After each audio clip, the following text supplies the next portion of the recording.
All right, let's jump right in. Welcome government departments, PSUs, and IT vendors to this explainer. Today, we are going to completely demystify the STQC, that's the Standardization, Testing, and Quality Certification, and the GIGW 3.0, or Guidelines for Indian Government Websites Certification Process. Look, if you're operating in the public sector digital space in India, you already know the standards are changing super fast, right? Keeping up can honestly feel like navigating a maze blindfolded. But don't worry, we're going to break it all down today and turn this giant regulatory requirement into a clear visual roadmap that you can actually follow. Here's a crazy thought to start us off. Did you know your government website can entirely fail compliance, even if it looks absolutely flawless on the surface? It's true. No way around it.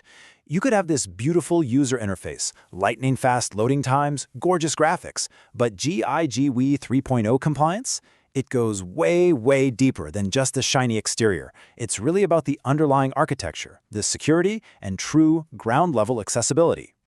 And the stakes here are actually massive. Without that GIGW 3.0 certification, your platform might literally not meet India's official digital standards. And we're not talking about a minor administrative hiccup here. This means your platform is officially falling short of the national benchmark for quality and security. So, understanding this whole process, it isn't just about checking some box for a manager. It is absolutely crucial for the legitimacy of your digital presence. Okay, let's look at the agenda for our roadmap. We've got 5 stages. First, the compliance illusion. Second, laying the foundation with the VAPT audit.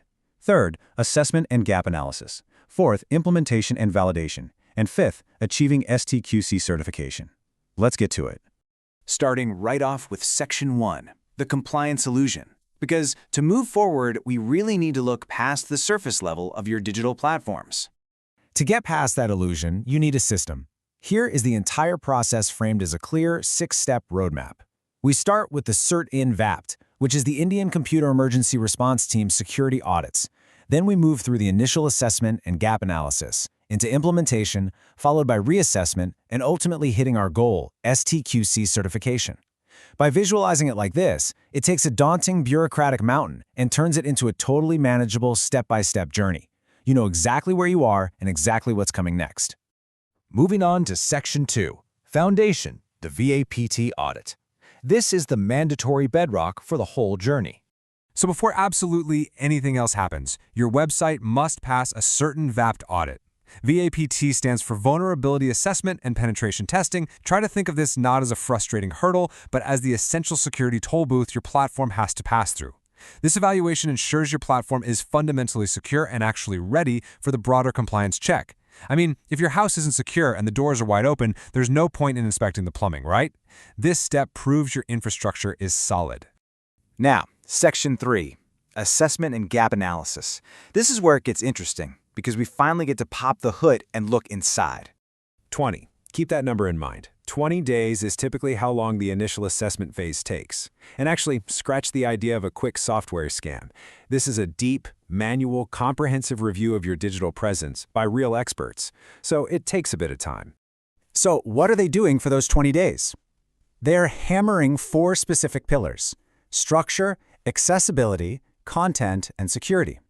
Basically, they're looking at how your site is built, whether absolutely every citizen, regardless of ability, can use it, if the content follows the rules, and if your secondary layers of security actually hold up. This diagnostic phase is rigorous, but it absolutely has to be. And here is the payoff for those 20 days, the gap analysis report. You don't just get a simple pass or fail grade. You receive this highly detailed report that highlights exactly where you're non-compliant, assigns priority levels to everything, and most importantly, gives you incredibly clear action steps. It becomes your ultimate blueprint. It literally takes all the guesswork out of compliance. Which brings us to Section 4, Implementation and Validation. This is the workshop phase where we roll up our sleeves and apply the fixes.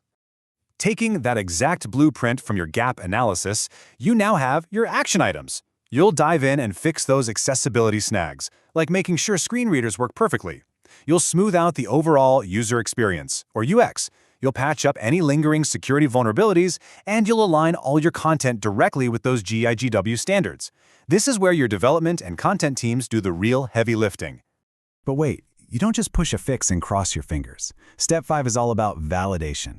We're talking 2 rigorous rounds of reassessment and a final audit to guarantee your work is perfectly aligned. It's a double-check system, and it is a total lifesaver.